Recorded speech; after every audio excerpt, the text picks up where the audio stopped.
apa kaedah kita nak atasi ekonomi gelap? Saya dah sebut. Bagaimana cara kita nak atasi ekonomi gelap sekaligus kita mengatasi rasuah.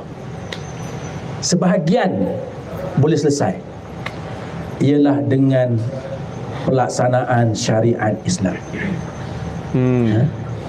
Termasuklah hudud. Ramai ahli-ahli agama, mufti-mufti pun pernah sebut, dia kata kita utamakan benda besar dulu, ekonomi, nak mengayakan orang Islam.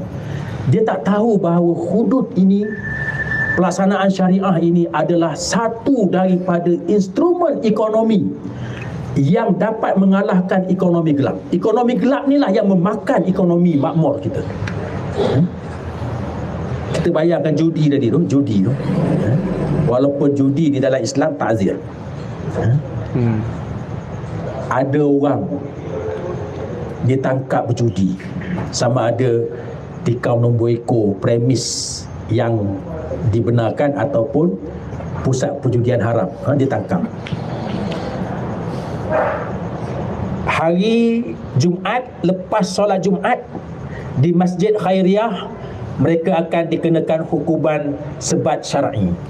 Okey, tangkap. Agak-agak berani tak orang Islam judi lagi? Tak berani. Kalau orang Islam tak berani berjudi, agak-agak boleh hidup ke pusat judi ni? Tak boleh hidup. Ini instrumen untuk kita memerangi ekonomi gelap.